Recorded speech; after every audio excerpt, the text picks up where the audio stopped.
Jairon POV. Sinapo kong nananakit na sentido nang bumalikwas ako pabangon. Dahan-dahan ko minulat ang mga mata. Doon ko natuklasan na wala akong saplot at tanging ang manipis na kumot ang kumukubli sa katawan ko. Nagtataka kong inikot ang tingin habang pinipilit alalahanin ang nangyari kagabi. Ang huling piraso ng aking memorya ay kung paano ako nakipagsuntukan sa hambog na dambuhala hanggang sa dumating sa punto na naging duguan ang kamao ko. Pinukpok ko ang aking kamao ng gilid ng ulo. May isa pa akong alaala. Subalit hindi ko maaninagan. Umawang ang bibig ko nang mahagip ang bakanting pwesto ng kama. Tila may taong humiga dito kanina dahil wala sa tamang posisyon ang unan.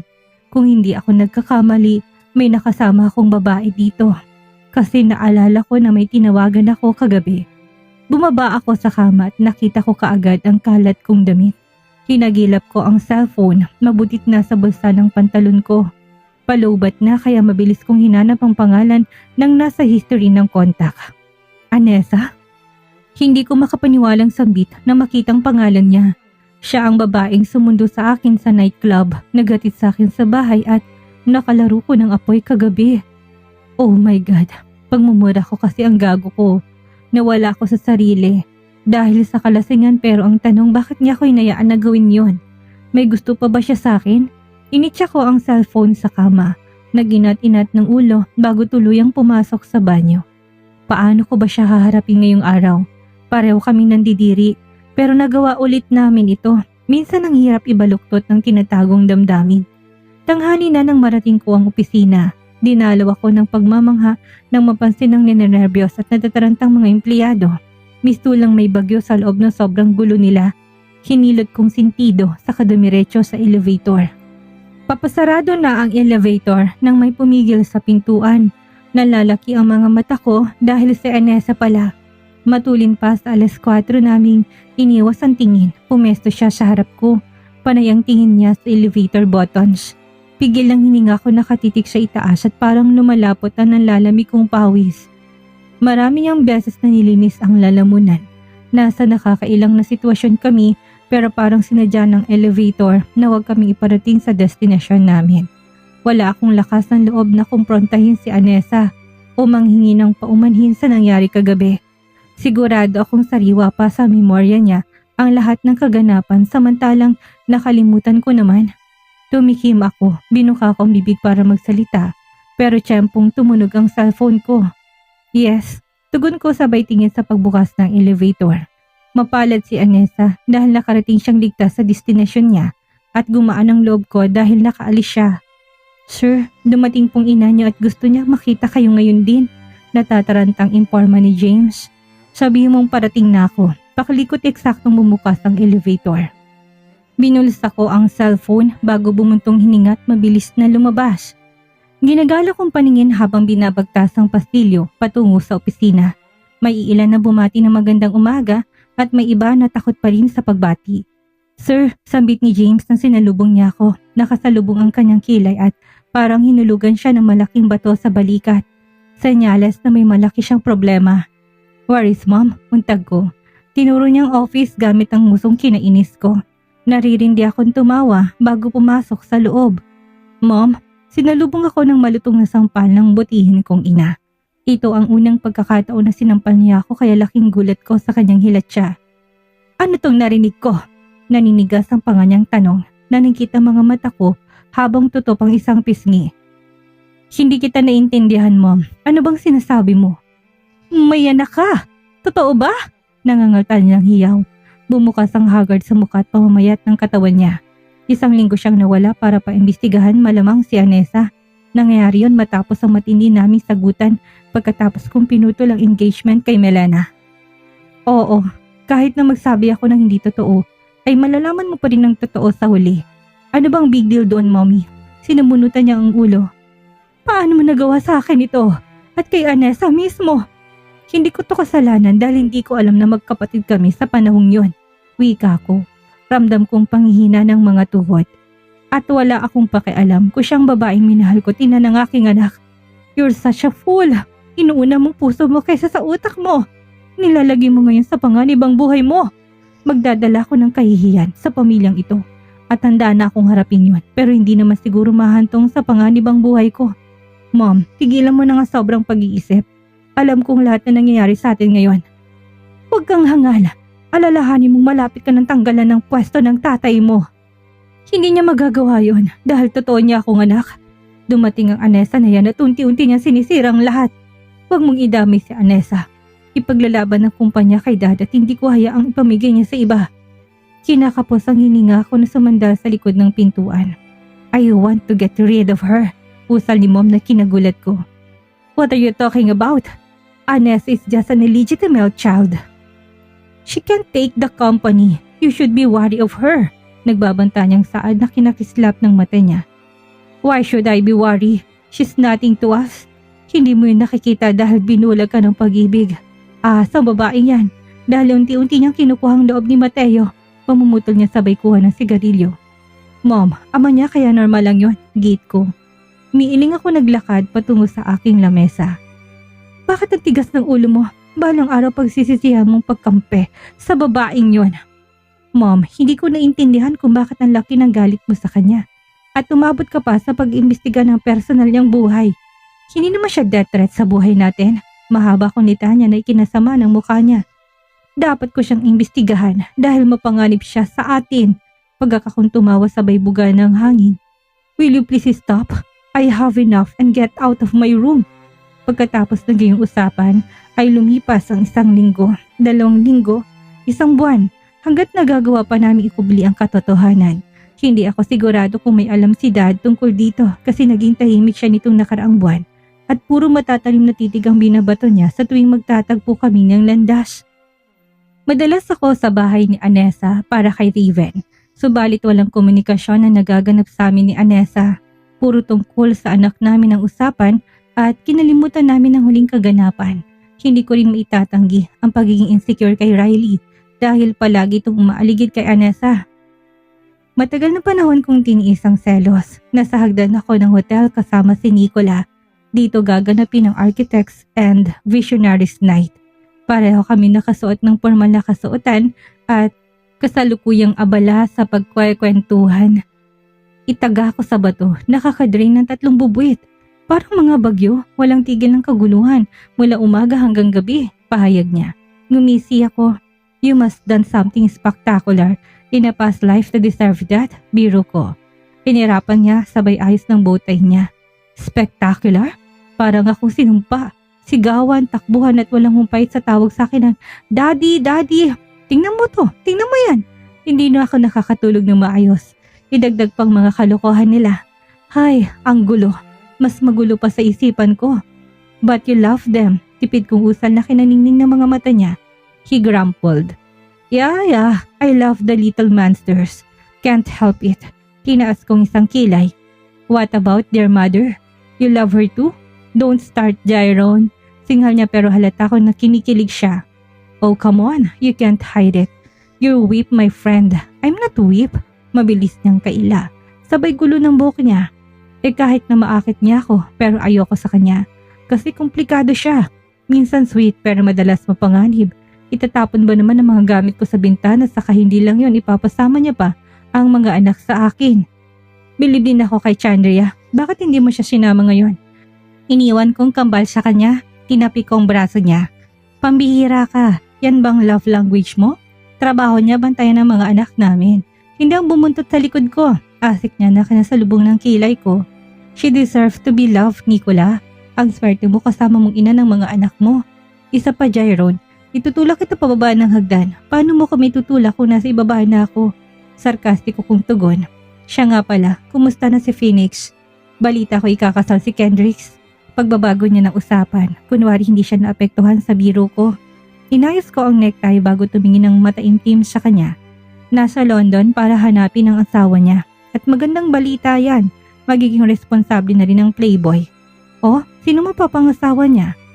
Si Ilara Korolev, yung anak ng kalaban nila sa negosyo. Maagap niyang tugon, umisimid ako at wala sa sariling sabi ng may naamoy akong pagtatraidor sa bandang huli. Ikaw na magaling gumawa ng conclusion, aniya. Bumungis-ngis ako bago sinipat ang kumikinang kong wristwatch. Pasado 7:00, ilang sandali magsisimula ng party. Magsasalita sana ako ng tiyempong dumapo sa aking mga mata ang imahe ng isang babaeng sumulpot mula sa double door ng hotel. Naakit ako sa alindog ni Anessa. Isang iglap ay nakakandado ang aking tingin sa kanya.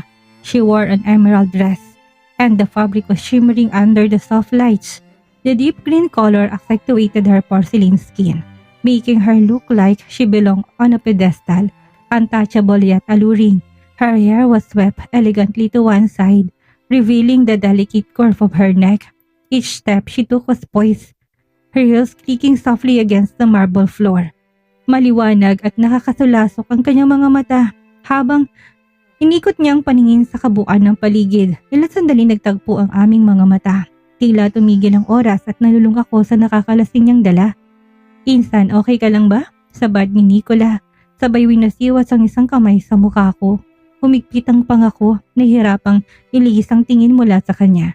She was breathtaking and my heart almost exploded. Gusto ko siyang ibulsa para walang ibang makakita sa kanya. Bumalik na tayo sa venue dahil magsisimula na. Hindi natapos ni Nicola dahil sinundan niyang tingin ko. Nilingon niya si Anessa saka maya-may narinig ko ang pagbungis-ngis niya. "Kaya pala, nandito nagpapatibok ng puso mo," tudyo niya. Bumalik ako sa wisyo. Sa halip na sagutin siya, ibigla ko siyang iniwan. Isa lang ang rason, dadaan kasi si Anessa sa hagdan na kinatatayuan namin. Umakyat ako pataas na hindi nagpapaalam. Nagsimulang selebrasyon pero hindi ko makontrol ang mabilis sa pagtibok ng puso. Sinadya ko maging abala sa pakikipag-usap sa mga bisita upang hindi ko si Anessa mapansin, subalit nasa gilid siya ng mga mata ko palagi. Kanina pa ako nasasabik na kausapin siya. Hawak-hawak ng kanang kamay ko ang wine glass at nakapamulsa ang kaliwang kamay. Nang lumabas ako ng venue, tinungo ang bakante ng room ng hotel. Magpapahinga na muna ako ng saglit bago magsimula ang main event. Hindi ko sukat akalain na matagpuan si Anessa na nakaupo sa isang sofa ng hotel room. Napuna ko kaagad ang paghihirap niya sa pagtali ng sintas ng sandals niya. "Jairon," usal niya matapos kong lumuhod sa harap niya. She shifted awkwardly as she darted away her eyes from me. Kinuha ko ang paa niya at dahan-dahang binagong tali ng sandals niya. Lumapat ang daliri ko sa balat ni Anessa na kinanginig niya. Pigil ang hininga niyang pinanood akong itinatali ang sintas niya. Inangat kong ulo pagkatapos itali yon ng mahigpit. Nagkataon na nagkasalubong kami ng tingin. "Huwag ka nang magsuot nito sa susunod dahil pinapahirapan mo lang ang sarili mo." Usal ko sa mababat garalgal na boses. Ngumiwi si Anessa. "I didn't ask for your help. Mag-pride ka pa rin kahit na kailangan mo ng tulong. Ayoko lang na may makakita sa atin at pag-isipan tayo ng masama." "Aniya, wala akong pakialam, pakli ko." Akma si Anessa magsasalita na may umalingaw-ngaw na boses sa likuran namin. "Anessa, are you ready? Tonight will be the night for your public appearance." Kusa akong tumayo't nilingon ng may-ari ng boses. Nalaki ang mga mata ko nang matukoy si Mateo Parker. Anessa POV. Kinuha ni Papa ang kamay ko, imbis na pansinin si Jairon. Hindi ko inasahang papasok siya sa silid na to at tatalian ang strap ng sandals ko. Muntik akong mawala sa sarili. Mabuti dumating ang ama ko. Naging masigla ang grand hall nang muli akong pumasok. Natatanaw kong exhibition ng kumpanya. Maraming nadagdag na bisita kaya naging mas maingay kaysa kanina. Pinasadahan ko ng tingin ang nakahilerang architectural designs. "Come on, Anessa. Oras na tayo kung naaksayahin ito," sabi ng ama ko na nilikasan ng paghawak sa braso ko. Sabay hila sa akin patungo sa gitna ng venue. I felt my heart race. My mind. This wasn't just another evening with industry professionals. It was the night he had chosen to introduce me to the world. Dinala ko ni Mateo Parker sa gitna kung saan maliwanag ang spotlight. Hinay-hinay na humupang pagkakwentuhan saka tinuon nilang pansin sa direksyon ko. Isang matulis na hininga ang tumakas sa aking lalamunan at kusa akong napakapit sa suot na damit. "Ladies and gentlemen, thank you all for coming. I'd like to take a moment to introduce someone special, a member of our family who will play a part in the future of this company. Meet my daughter, Anessa Lacosta Parker." Binalot kami na nakakabinging katahimikan ng 3 segundo saka kumalat na parang apoy ang bulungan. Natuod ako sa aking kinatatayuan. Nailang ako sa mga matang tumitingin sa akin. Ramdam ko ang bigat ng tingin nila. Each of them is trying to piece together the puzzle of who I was and why my father had kept me hidden for so long. Don't worry anak, una lang ito, masasani din sila sa'yo. Sabi niya sabay tapik ng balikat ko. Matatakpan ko na sanang kaba kaso biglang lumakas ang bulungan sa paligid. Pinalipas ko ang 5 minuto bago nakitang lumalapit na babae sa pwesto namin. Nangingibabaw ang suot niyang kulay pula at may mahabang slit sa kapinaresan ng kulay itim na sapatos na may 8 inches siguro na taas. I somehow filled with a sense of dread. Si Aurelia, ang ina ni Jairon, ang taong mahirap makipagkasunduan dahil sukdulan ng galit niya sa akin. Aba malamang kasi anak ako sa labas. Nakatayo si Aurelia mula sa kinuupuan sa kabilang dako ng venue. May nakakatakot siyang ekspresyon at parang dragon na handa kong bugahan ng apoy anumang oras. Her eyes lock onto me, they shot a poisonous glare.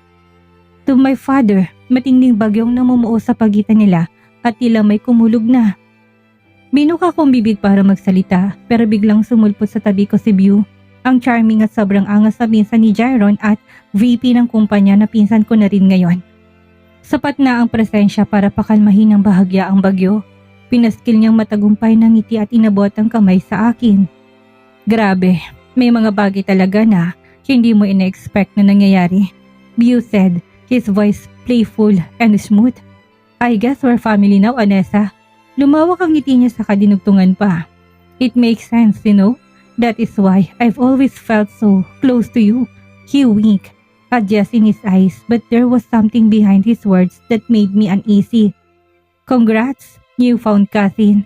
Magalang akong ngumiti, kinukubli ang paghihirap habang maingat na pinapasok sa dibdib ko ang mga salitang binitawan niya. Thank you, mahina akong saad. Sayang, gusto pa sana kitang ligawan. Biro niya sabay kamot ng batok. Namilog ang mga mata ko. Timang, kahit naligawan mo ko, kaagad kitang babasti din kasi hindi kita type. Natatawang wika ko na ikinangwi ng tatay ko. Pwede ba tayong maging best friend for life na lamang? Wala akong problema doon. Masigla kong sang-ayon. Tipid siyang tumawa sa kanang mulsa. Gusto ko pa sanang makipagkwentuhan na may tumikim sa gilid namin. Niyanig ako na makitang mapait na mukha ni Aurelia. Nasa likuran niya si Jairon at halatang tensyonado dahil siya umiikting na panga. Kumilos ang ama ko sa aking tabi. Bigla ako nakulong sa sitwasyon na hindi ko alam kung paano sasabayan ang mga tensyonadong personalidad. Congratulations, bati ni Jairon sa mababang tono. Pero hindi ko mabasa ang kanyang expression. Then, he extended his hand, offering me a cold, formal handshake. Pinaulakan ko siya at tinakala na handshake lang ang gagawin. Subalit, ginulat niya lahat na bigla siyang yumukod at tinalikan ang likod ng kamay ko. Matagal niyang pinanatiling mga labi. My heart skipped a beat. I could feel the heat rising in my cheeks. A rush of emotion I couldn't quite name. Tila nagpigil ng hininga ang lahat ng bisita. Nagulat at namanghasa na saksihan. Nahiya ako kaya mabilis kong binawi ang kamay. Si Aurelia na nanonood sa tabi biglang sumabog sa galit. How dare you? Umalingaw-ngaw ang boses niya sa buong silid. Hindi maipintang mukha sa matinding galit. You kiss her hand like she's someone important. She's nothing but a bastard, Jairon. Tila may kung anong sumabog sa loob ko. Bumaling si Jairon sa kanyang ina. Hindi nalintan ang paghihimutok nito. It's just a kiss, mommy. She's now my sister, you know. No need to make a scene. Kalmado ni Jairon na saad. Pero nahimig na pinahinto ang ina niya sa pagsatsat.